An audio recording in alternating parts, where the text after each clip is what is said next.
የኢራን ቅዱስ ኃይል አዛዥ እስማኤል ቃኒ ከሞሳድ ጋር ግንኙነት አላቸው በሚል ጥርጣሬ በገዛ ጠባቂዎቻቸው መገደላቸው ተዘገበ።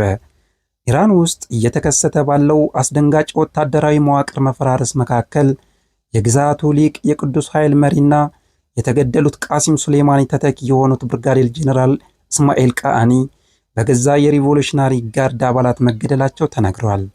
በማህበራዊ ሚዲያ የተሰራጩ ዘገባዎችና ቃኒ በገመድ ታንቆ የሚያሳዩ ምስሎች እንደሚያመላክቱት ጄኔራሉ መጀመሪያ በቁጥጥር ስር የዋሉት ከእስራኤል የደህንነት ተቋማት ሞሳድ ጋር በሚስጥር አብረዋል በሚል ጥርጣሬ ነበር። ለዚህ ክስ መነሻ የሆነው ከፍተኛ የኢራን ባለስልጣናትና መሪው አያቶላ ካሜኒን የገደሉ የአሜሪካና የእስራኤል የአየር ጥቃቶች እየተፈጸሙ ባለበት ወቅት እሳቸው በተደጋጋሚ በተአምር መትረፋቸው ነው።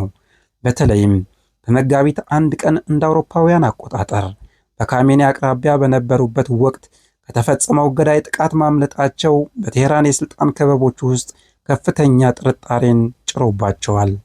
ጥንቃቄ የሚወዱ የኢራን አመራሮች የቃኒን መትረፍ እንደ ክህደት ምልክት የቆጠሩት ሲሆን እስራኤልና አሜሪካ ጥቃቶቹን በትክክል እንዲፈጽሙ ምስጢራዊ መረጃዎችን ሲያቃብሉ ነበር የሚል ግምት እንዲያድርባቸው አድርጓል። ለዓመታት በቴህራን አውራ ጎዳናዎች በትራፊክ መብራቶችና በደህንነት ምሰሶዎች ላይ ተሰቅለው የሚታዩ ተራ ካሜራዎች የዘመናዊ ከተማ መገለጫዎች ብቻ አልነበሩም።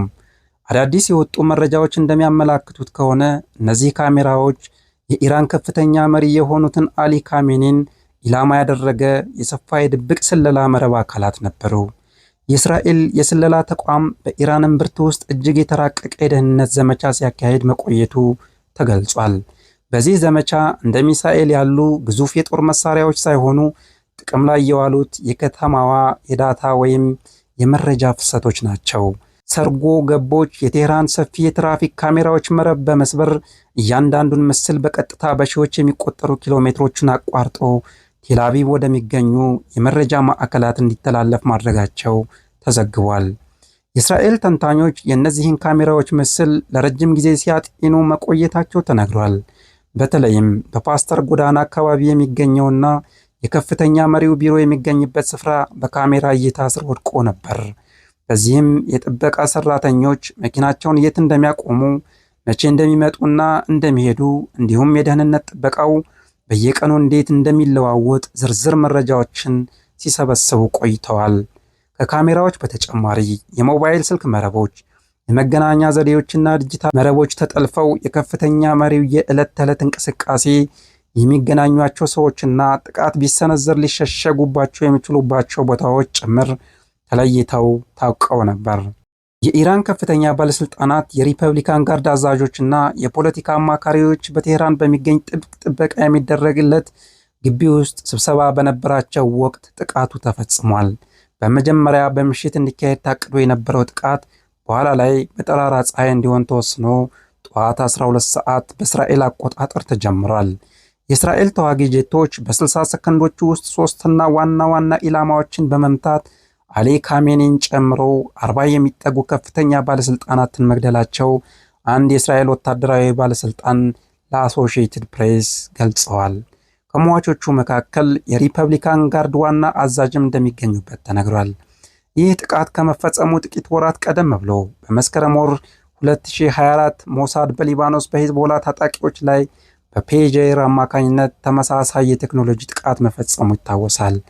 አሁንም በኢራን ላይ የተፈጸመው ጥቃት ቀጠናውን ለከፍተኛ ጦርነት ዳርጎታል። እንደ አሜሪካ ባለስልጣናት መረጃ ከሆነ እስካሁን በኢራን ውስጥ ከ1250 በላይ ኢላማዎች ተመተዋል። በምላሹም ኢራን በኩዌት በሚገኙ የአሜሪካ ጦር ሰፈሮች ላይ በፈጸመችው ጥቃት የአሜሪካ ወታደሮች መገደላቸው ተዘግቧል። በአሁኑ ወቅት የአየር መንገዶች በረራቸውን የሰረዙ ሲሆን የዓለም አቀፍ የነዳጅ ንግድ ቁልፍ መተላለፊያ የሆነው የሆርሙዝ ወሽመጥ ስጋት ላይ ወድቋል።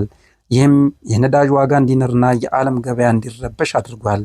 በመካከለኛው ምስራቅ የተጀመረው ይህ አዲስ ምዕራፍ ጦርነት በሚያሳይ ብቻ ሳይሆን በቴክኖሎጂ በካሜራዎችና በሚስጥራዊ መረጃዎች ጭምር እንዴት ሊመራ እንደሚችል አሳይቷል። ሰላም ያሰማን። ሰላም ቆዩ።